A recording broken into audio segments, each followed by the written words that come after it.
Hello नमस्कार प्यारे साथियों, कैसे हैं आप सभी। सभी का स्वागत है अपने मेजर परिवार के इस डिजिटल प्लेटफॉर्म। साथियों, हमेशा की तरह आज हमारा राजस्थान इतिहास का तीसरा लेक्चरर है, जिसके अंदर हम बात करेंगे अभिलेखों की। कल मैंने आपसे विधिवत कराया था, आपको अवगत कराया था कि हम अभिलेखों की बात करेंगे और अभिलेखों के अंदर शिलालेख और सिक्कों की बात करेंगे। दो टॉपिक पढ़ेंगे। तो चलिएगा, हमेशा रिवीजन करते रहिएगा और वीडियो को पूरा जरूर देखिए। चलो, सबसे पहली बात यह है कि शिलालेख और प्रशस्तियों की बात करेंगे। दो टॉपिक होगा, पहला शिलालेख और दूसरा प्रशस्ति। ठीक है, चलो भाई, शिलालेख और प्रशस्ति दोनों की हम बात करेंगे। तो इससे इनकी परिभाषा क्या है, पहले इनकी परिभाषा को जान लेते हैं, फिर इनकी महत्वपूर्ण बातें करते हैं।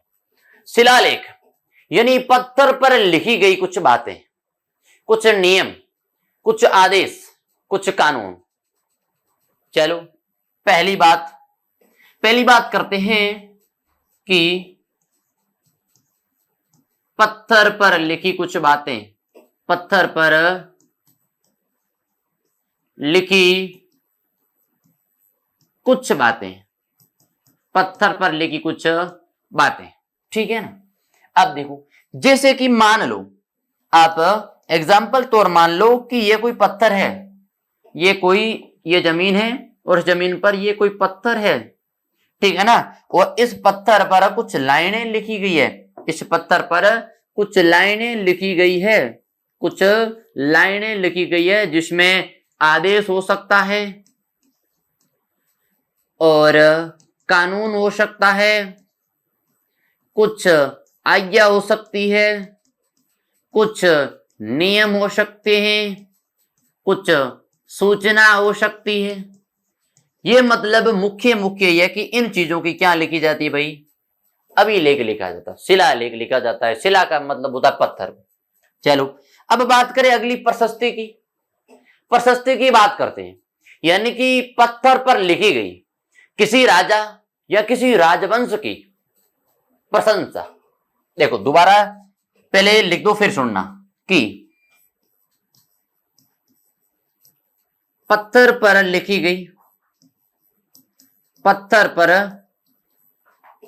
गई किसी राजा या राजवंश की, किसी राजा या राजवंश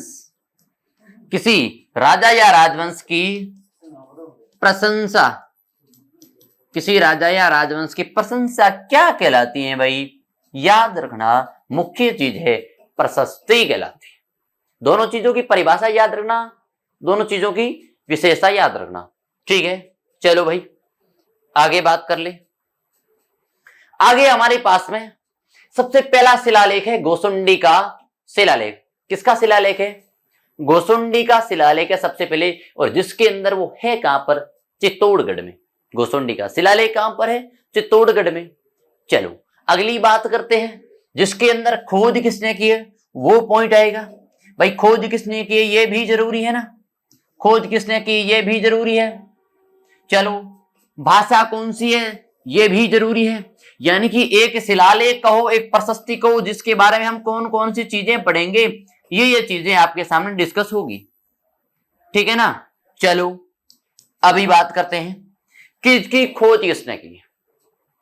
खोज की है वो व्यक्ति है कविराज श्यामल दास दधीवाड़िया। कविराज श्यामल दास दधीवाड़िया ने कब की है? 1887 के अंदर, 1887 के अंदर इसकी खोज होती है। चलो लिखो, खोज कब होती है? 1887 के अंदर इसकी खोज हो जाती है। चलो भाई अगली बात करते हैं, पढ़ा किसके द्वारा गया था? लिख दो, कविराज श्यामल दास, कविराज श्यामल दास दधीवाड़िया। चलो, बहुत शानदार और स्वीट सा नाम है, कविराज श्यामल दास दधीवाड़िया। अगर हमारे यहाँ होता तो आप कमेंट बॉक्स के अंदर लिखो हम किस नाम से इसे पुकारते। कविराज श्यामल दास दधीवाड़िया। इनका एक ग्रंथ है जो बड़ा फेमस है, इनका एक ग्रंथ है बड़ा फेमस है, वो है वीर विनोद। इनका ग्रंथ कौन सा है? वीर विनोद इनका ग्रंथ है जो बड़ा फेमस ग्रंथ है भाई, ध्यान रखना ये चीज, भूलना नहीं है, भूले ना तो यहीं से मारूंगा सीधा। चलो अगली बात करते हैं कि भैया इनकी भाषा कौन सी है, इनकी भाषा कौन सी है? भाषा संस्कृत है, लिपि ब्राह्मणी है। चलो दो चीज लिख दो, भाषा तो भाई कौन सी है? संस्कृत है। भाषा कौन सी है? संस्कृत है। और लिपि कौन सी है? लिपि ब्राह्मणी है। अगली चीज लिख दो, लिपि, लिपि, और लिपि कौन सी है? लिपि ब्राह्मणी है।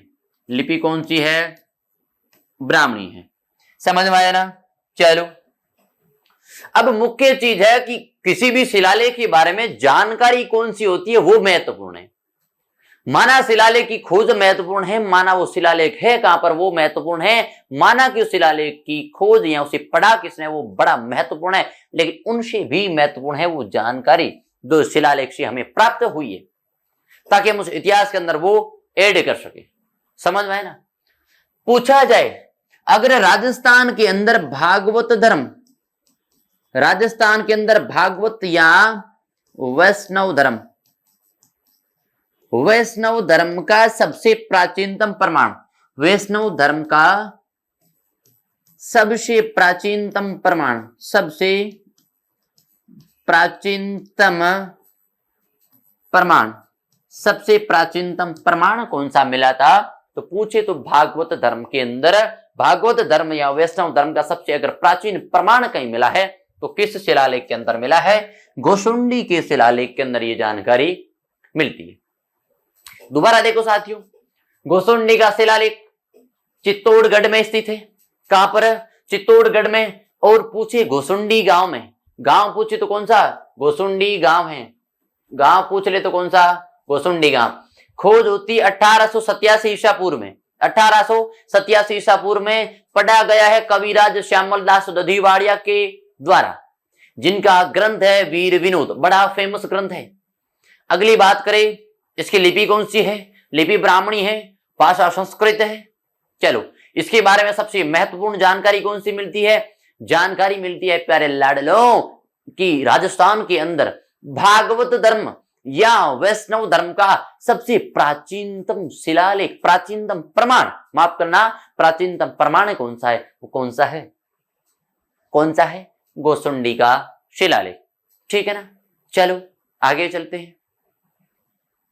अगला शिलालेख, अगला शिलालेख है प्यारे लाडलो, शिलालेख है मानमोरी का। शिलालेख कौन सा है? मानमोरी का शिलालेख है। कौन सा? मानमोरी का, जो भी कहां पर है? शिलालेख में, यानी कि चित्तौड़गढ़ में है। कहां पर है? चित्तौड़गढ़ में। और गांव कौन सा है? मानमोरी गांव। कौन सा गांव है भाई? मानमोरी गांव के अंदर है। चलो अब हमें यह बात करनी है कि मानमोरी शिलालेख की जो खोज होती है ना वो कहां पर होती है? चित्तौड़गढ़ के अंदर मानसरोवर झील के पास में। लिखना चाहो चित्तौड़गढ़, और चित्तौड़गढ़ के अंदर लिखना चाहो एक और चीज ऐड करो, मानसरोवर झील।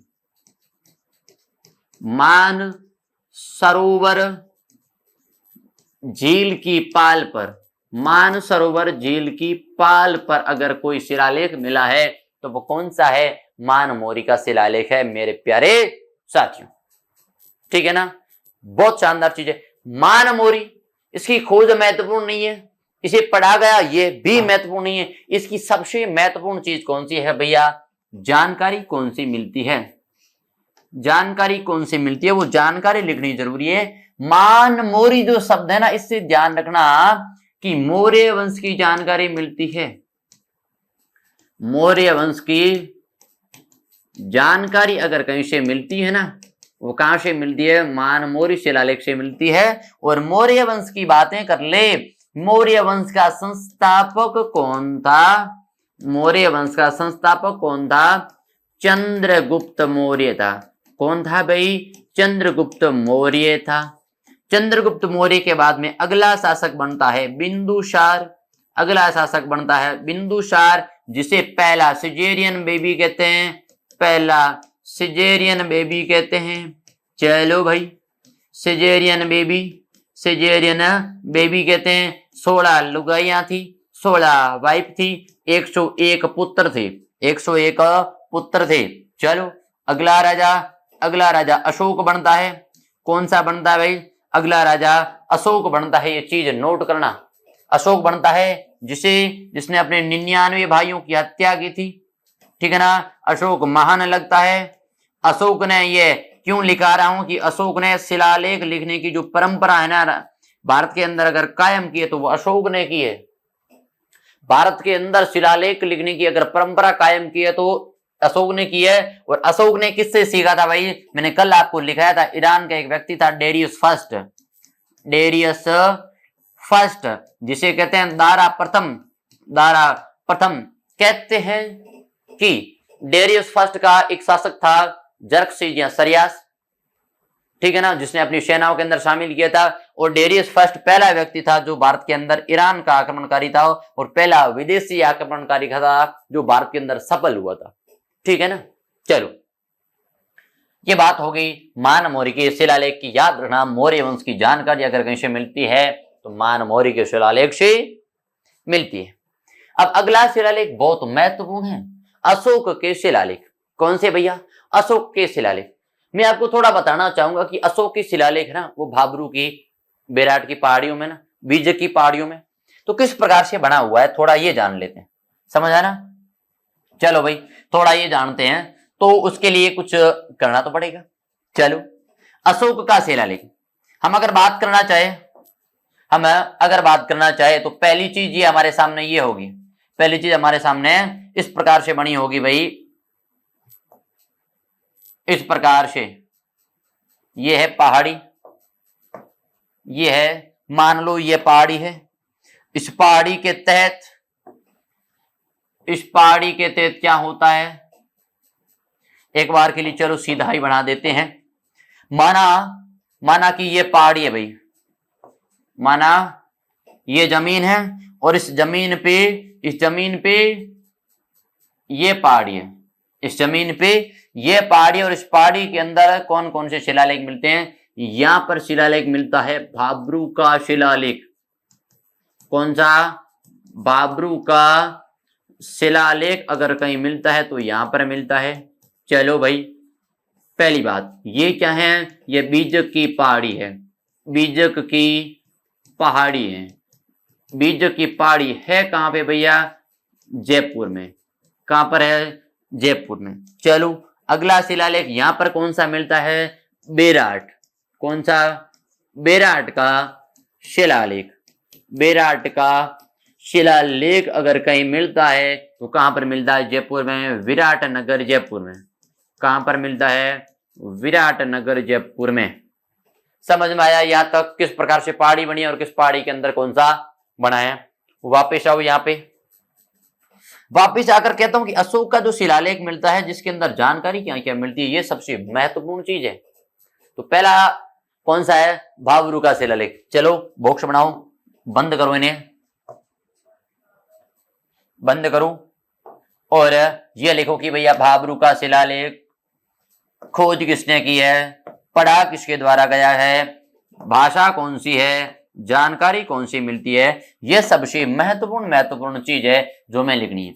बाबरू का शिलालेख लिख दो, कहां पर है? जयपुर में। लिख दो जयपुर में। यहां तक ठीक है आपके? पहाड़ी कौन सी है मैंने पीछे लिखा है, लेकिन यहां पर भी लिख दो बीजक की पहाड़ी। कौन सी? बीजक की पहाड़ी। ठीक है साथियों, चलो इधर ध्यान दो। खोज के अंदर जो भाबरू का शिलालेख है उसकी खोज होती है 1837 में। 1837 में किसके द्वारा भाई? कैप्टन बर्ड के द्वारा। कैप्टन बर्ड के द्वारा इसकी क्या होती है? खोज हो जाती है। चलो भाई और क्या जानकारी मिलती है? भाषा। बहुत शानदार सवाल है। शिलालेख की भाषा कौन सी थी? याद रखना अशोक के शिलालेखों की अगर भाषा देखी जाए ना, पूरी भाषा संस्कृत, ठीक है, संस्कृत, और लिपि के अंदर ब्राह्मणी, अरेमाइक माइक द्विभाषीय, ये अशोक के शिलालेखों की भाषा और लिपि थी, भाषा और लिपि थी। चलो अगली बात करते, पढ़ा गया किसके द्वारा था? कैप्टन बर्ड के द्वारा खोजा गया था, कैप्टन बर्ड के द्वारा खोजा गया था। जानकारी कौन सी मिलती है? ये सबसे महत्वपूर्ण चीज यहां पर ये आती है भाई, जानकारी कौन सी मिलती है? जो भाब्रू शिलालेख की सबसे महत्वपूर्ण विशेषता है, ठीक है ना।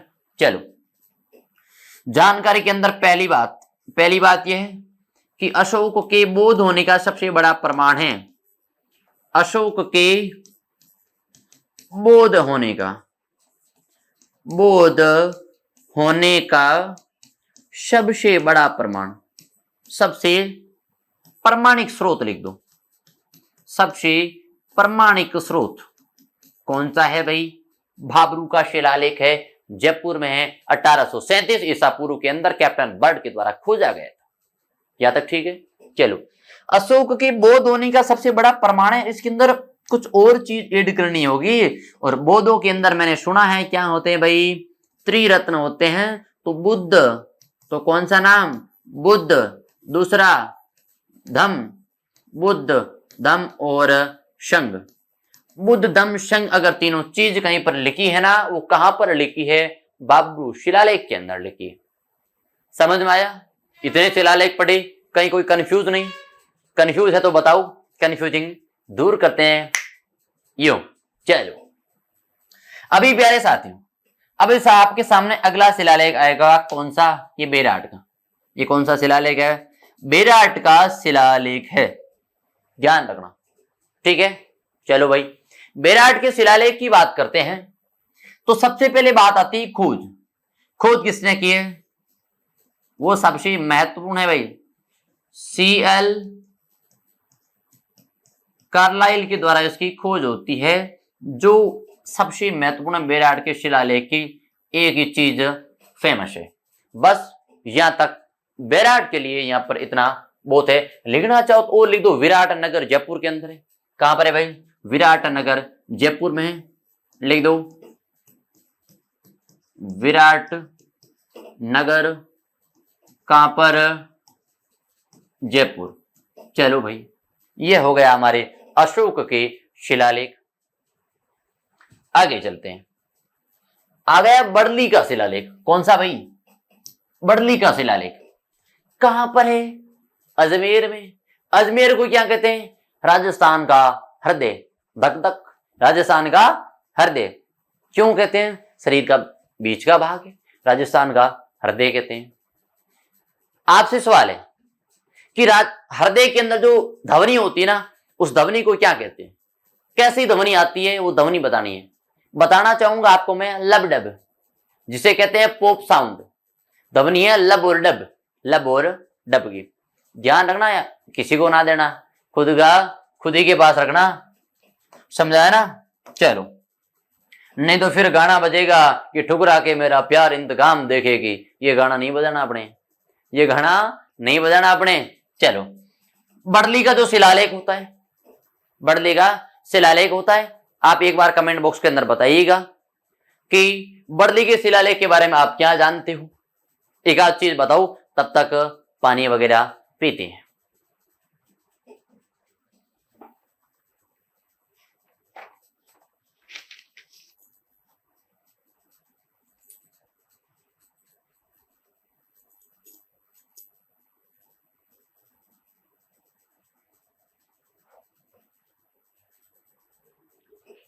चलो आपने कुछ बताया, मेरे हिसाब से कुछ ना आता आपको, क्योंकि आप बड़े टैलेंटेड हो, लेकिन फिर भी कुछ नहीं आता।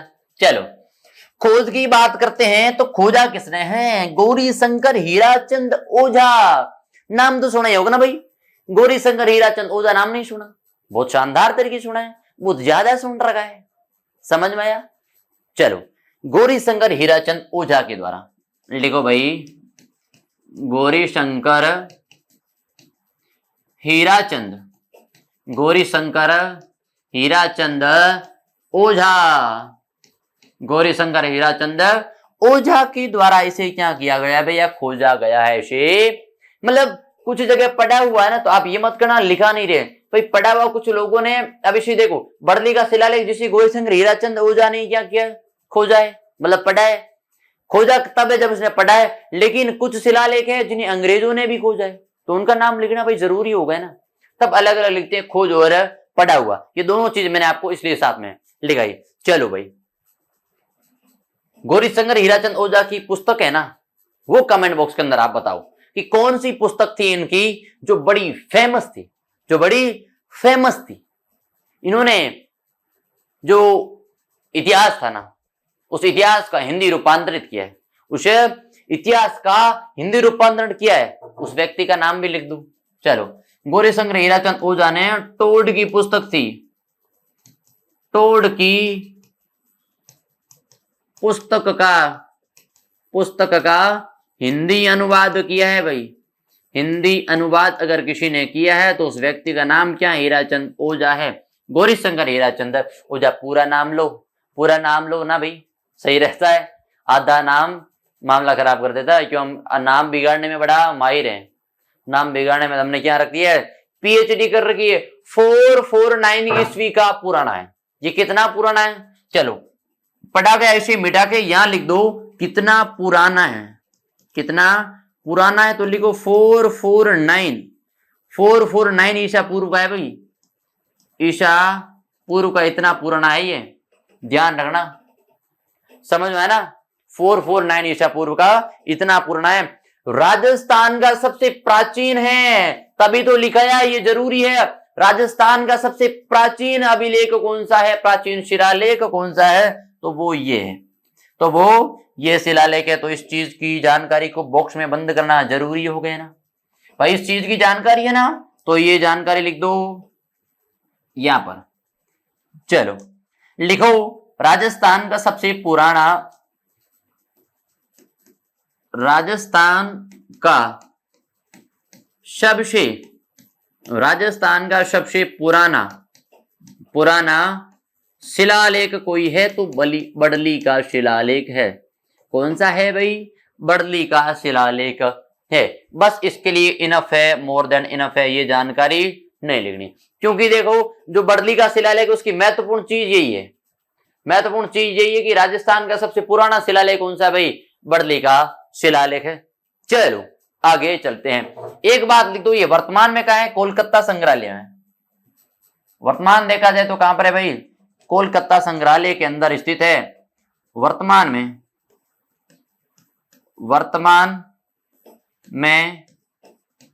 कोलकाता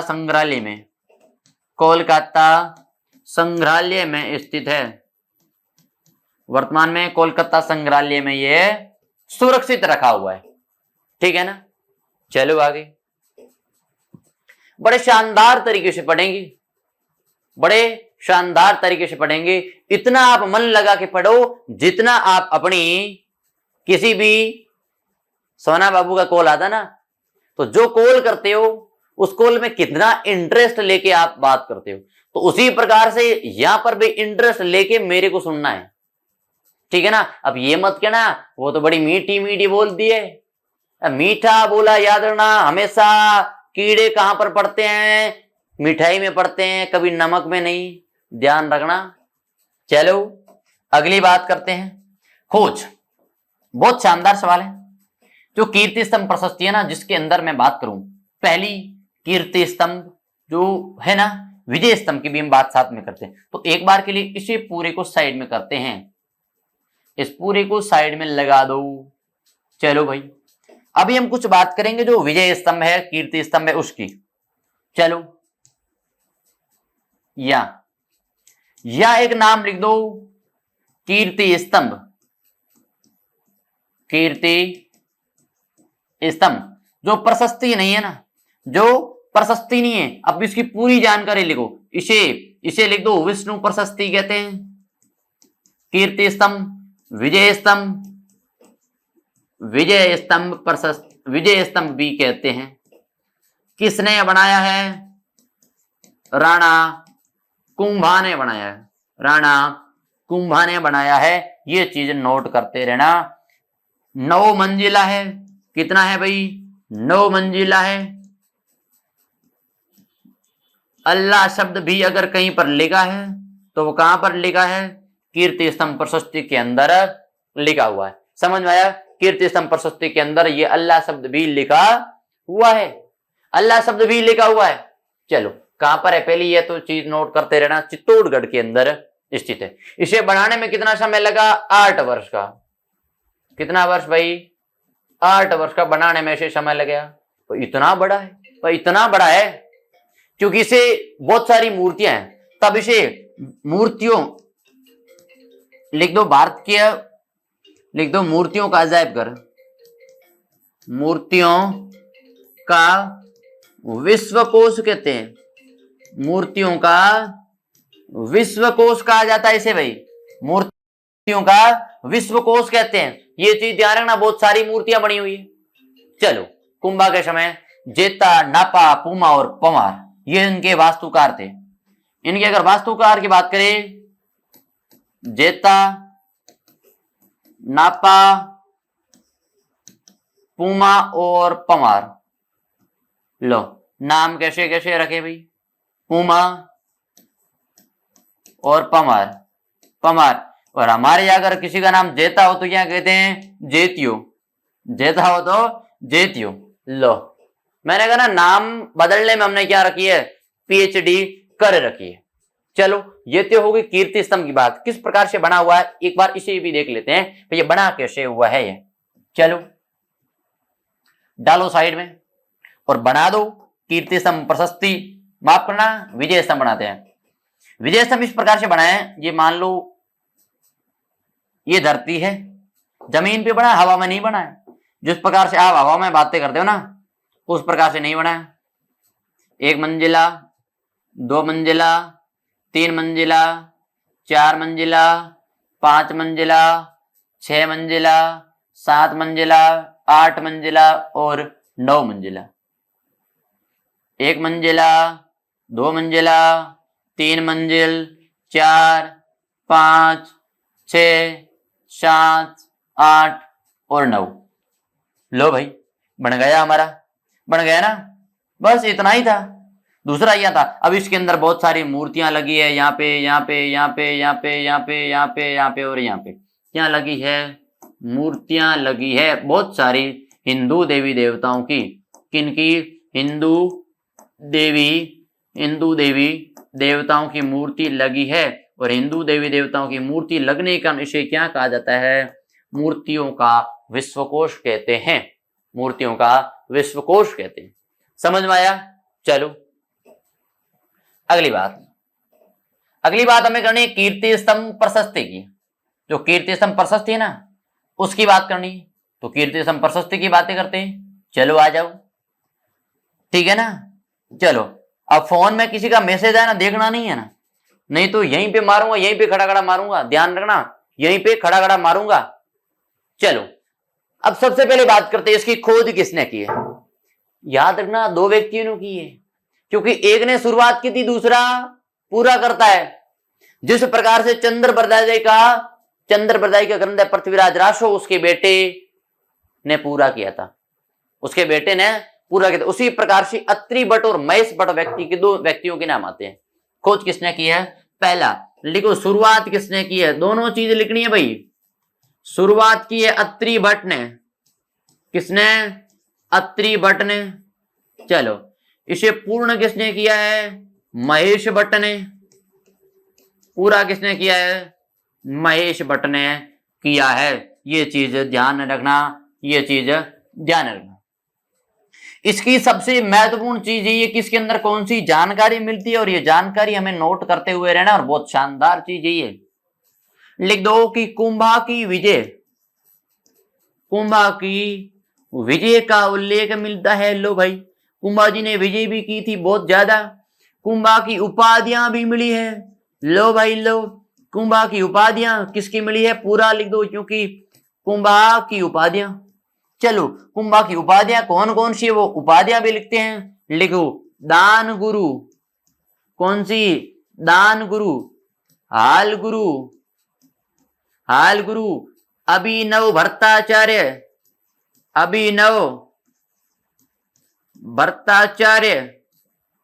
ठीक है ना। अभिनव भट्टाचार्य, कुंभा की उपाधियां मिली है इसके अंदर।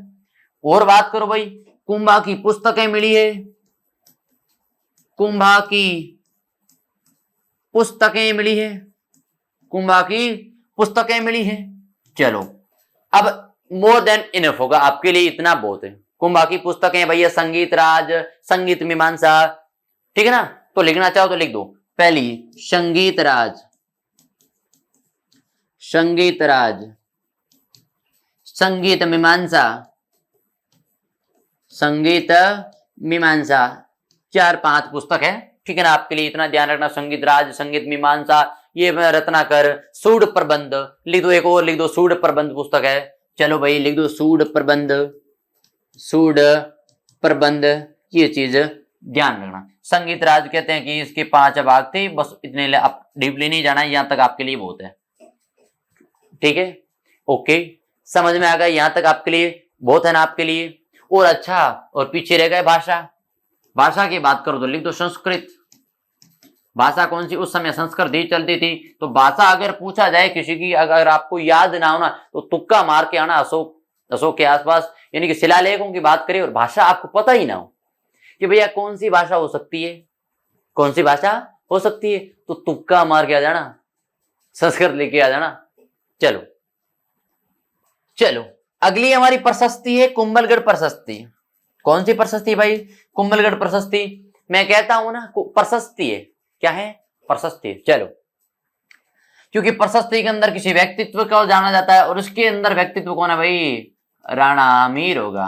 पीछे कौन था, राणा कुंभा था, यह राणा अमीर था। राणा अमीर की आपने लाइन सुनी होगी, सिंह सवन सतपुरुष कदरत फल एक बार, हमीर हट त्रिया तिल चढ़े न दूजी बार। ये लाइन कही हुई है, सिंह सवन सतपुरुष कदरत फल एक बार, हमीर हट त्रिया तिल चढ़े न दूजी बार। चलो, राणा अमीर। चलो, अगर एक थोड़ी सी आपको जानकारी दे दूं कि ये एक मंदिर के पास में बना है। क्या है भाई, मंदिर के पास में बना हुआ है। एक आपने मंदिर का नाम सुना होगा। चलो यहां पर लिख दो, यहां पर भाई मान लो ये मंदिर है, ठीक है ना, ये मंदिर है। ये इस मंदिर के अंदर यहां पर 5 शिला रखी है, 1 2 3 4 और 5। इन 5 शिलाओं पर एक प्रशस्ति बनी है, और 5 शिलाओं पर जो प्रशस्ति बनी ना, वो कौन सी है भैया, कुंभलगढ़ प्रशस्ति है। और मंदिर ये कौन सा है, कुंभ स्वामी का, कुंभ स्वामी का मंदिर है, कुंभ स्वामी का, कुंभ स्वामी का मंदिर। चलो भाई, और इसी से नाम जुड़ता है, तो लिख दो ये कहां पर है, कुंभलगढ़ दुर्ग में। कुंभलगढ़ दुर्ग के अंदर बनी हुई है, ये चीजें ध्यान रख लो भाई, ठीक है ना। इसके नाम से ही लगता है कुंभलगढ़ दुर्ग के अंदर। लेखक कान्हा व्यास है, लेखक कौन है, कान्हा व्यास है। बस, भाषा संस्कृत है, भाषा कौन सी है, संस्कृत है, भाषाओं की जननी संस्कृत है। जानकारी लिख दो, हमीर को विषम घाटी पंचायन कहते हैं, कि हमीर को विषम घाटी, विषम घाटी पंचानन कहा गया है। हमीर को विषम घाटी पंचानन किस प्रशस्ति के अंदर गाया गया है, तो कुंभलगढ़ प्रशस्ति के अंदर कहा गया है। ठीक है, यहां तक समझ में आ गया। और नहीं आया ना तो सर तोड़ दूंगा, ध्यान रखना। इतना आराम से पढ़ा रहा हूं आए तो आराम से समझ में आना चाहिए। चलो, अगली प्रशस्ति है राज प्रशस्ति। बहुत शानदार नाम है। कहां पर है, राजसमंद में है। कहां पर है भैया, राजसमंद में, और राजसमंद झील, और राजसमंद झील के किनारे स्थित है भैया। राजसमंद झील के किनारे स्थित है। कौन सी है भैया, राज प्रशस्ति। नाम क्या है, राज प्रशस्ति है। ये चीज ध्यान रखना। चलो, जो राजसमंद झील है, इसका निर्माण कौन कराता है, ये राज सिंह है। लिख दो राज सिंह भैया। ओहो, राज सिंह। मैं पूरे वंश कराऊंगा, एक एक, मारवाड़, मेवाड़, सिसोदिया, पूरे करेंगे। आमेर, कछवा, राठौड़, जालोर, बहुत शानदार तरीके से पढ़ेंगे आप, बस जुड़े रहिएगा। गारंटी के साथ कहता हूँ, इतिहास अंगुलियों में रटवा दूंगा। नाम आएगा तो इस प्रकार से आप उस चीजों की विशेषता बताऊंगी, इस प्रकार से आपके अंदर घोल के नमक मिर्ची डाल के अंदर पिला दूंगा। बस आप केवल बने रहना, आप केवल बने रहना बच। रणछोड़ बट तेलंग इसकी क्या थी भैया, खोज करता या पढ़ा गया था, तो लिख दो Ranchhod but Telang. Ranchhod but Telang, Ranchhod but Telang, इसके अंदर क्या है भैया, खोज करता बोलो या फिर पढ़ा गया था, इनके द्वारा क्या किया था, पढ़ा गया या फिर खोज करता बोलो, तो एक ही बात है। ठीक है ना, यहां तक आपके ठीक है भाई। मुख्य बात ये है, भाषा वापस लिख दो संस्कृत, कुछ करना ही नहीं है ना, भाषा वापस लिख दो संस्कृत। भाषा कौन सी, संस्कृत। तभी मैं कह रहा हूं तुक्का मार देना, अगर भाषा पूछ ली जाए तो तुक्का मार देना, ठीक है ना। और विश्व की सबसे बड़ी प्रशस्ति कौन सी है, राज प्रशस्ति है। विश्व की सबसे बड़ी प्रशस्ति, जानकारी पहले लिख दो, विश्व की सबसे बड़ी प्रशस्ति, बस इतना बहुत है। विश्व की सबसे बड़ी प्रशस्ति कौन सी है, राज प्रशस्ति है। बस बहुत शानदार जानकारी है ये, बहुत शानदार सवाल है, बहुत शानदार क्वेश्चन है, बहुत शानदार प्रश्न है ये, कि विश्व की सबसे बड़ी प्रशस्ति कौन सी है, विश्व की सबसे पुरानी प्रशस्ति कौन सी है, ये दोनों चीजें याद रखना, ठीक है ना। चलो मेवाड़ मुगल संधि की बात करते हैं ना, वो भी इसमें, मेवाड़ मुगल संधि की बात करते हैं ना, वो भी इसमें लिखो भाई। मेवाड़ मुगल संधि, मेवाड़ मुगल संधि अगर किसी ने की है, कब होती है, 1615 में। और किसने की है, ये चीजें ध्यान रखना, अमर सिंह ने की है, अमर सिंह है, अमर सिंह फर्स्ट ने। और सामने कौन थे भैया, सामने कौन थे, अकबर के बाद में कौन बनता है, जहांगीर बनता है, ठीक है ना। और याद रखना इसमें क्या होता है, अमर सिंह ने क्या किया, ग्लानि से भर गया और अमर सिंह ने कहा कि मैं उस बाप का बेटा हूं, मैं उस पिता का पुत्र हूं जिसने आजीवन मुगलों से संघर्ष किया था, और आज मैंने वो दिन तक स्वीकार करके मैंने बहुत बड़ी गलती कर दी है। फिर उन्हें क्या किया, अमर सिंह ने राजकाट त्याग के अपने बेटे कर्ण सिंह को राज्य सौंप दिया था, ठीक है ना। यहां तक तो ठीक है, समझ में आ रहा है। और मेवाड़ मुगल संधि की शर्तों के अनुसार कर्ण सिंह क्या करता है, मुगल दरबार में जाने वाला पहला राजकुमार भी कौन सा है भैया, कर्ण सिंह है। और कहते हैं संगीत संधि के तहत कि जो संधि है जिसके अंदर चित्तौड़ किले का पुनर्निर्माण नहीं करवा सकते, फिर वापस में जगत सिंह आते हैं, उन्होंने किले का निर्माण भी करवाया और जो संधि को तोड़ने का प्रयास किया, ठीक है साथियों। और ये वही अमर सिंह है, कहते हैं कि 8 वर्ष रो अमरियो और वन बिलावड़ो ले भागो, मतलब 8-10 साल का अमर सिंह था। और कहते हैं कि उसके हाथ से क्या करता है, एक जंगली बिल्ला है, वो रोटी लेकर भाग जाता है, जबकि ये बात सत्य नहीं है, ये बात सत्य नहीं, केवल कवि के द्वारा दी गई कुछ किंवदंती है, ठीक है ना।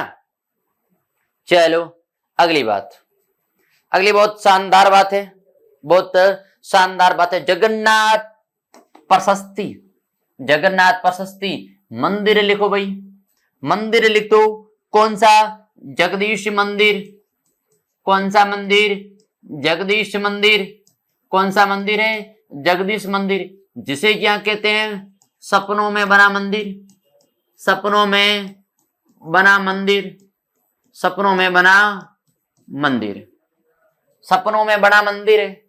हम भी कभी सपने देखते हैं ना, सो रहे हैं और ऊपर कंबल ओढ़ रखी है, ठीक है, मजे से सो रहे हैं, बहुत शानदार गहरी नींद में, और एक सपना आ गया कि मैं क्या कर रहा हूं, मर्सिडीज गाड़ी है ना, उसका दरवाजा अपने पैर से खोल रहा हूं, अपने पैर से खोल रहा हूं, और जैसे ही दरवाजा के लिए पैर से लात मारी, कंबल ऊपर और सर्दी लगने वापस शुरू।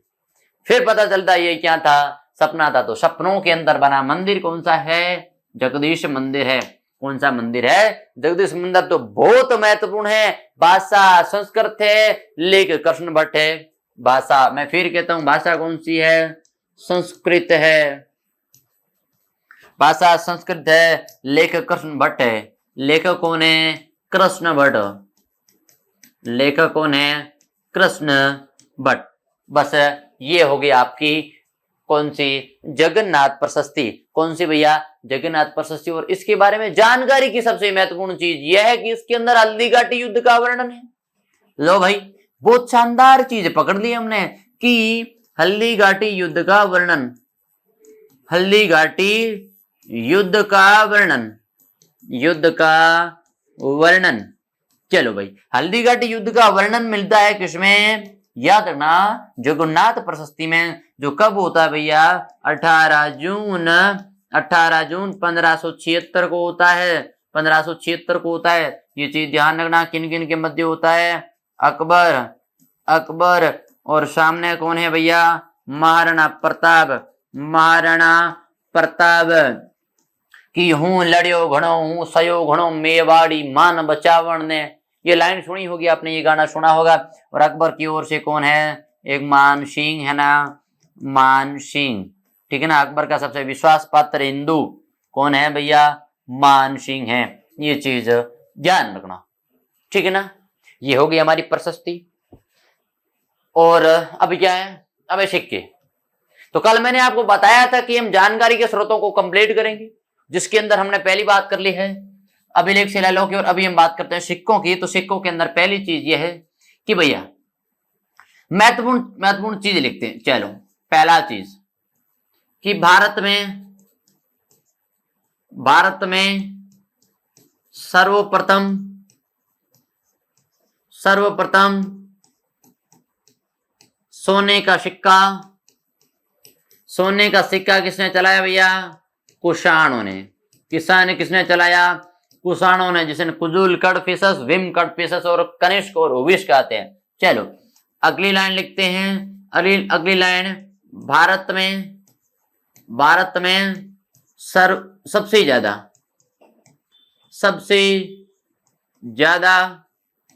सोने के किसने चलाए? सोने के सिक्के किसने चलाए? गुप्तों ने चलाए। जिसे हिंदू साम्राज्य का या हिंदू इतिहास का, भारतीय इतिहास का क्या कहते हैं? स्वर्णकाल। भारत में शुद्ध सोने का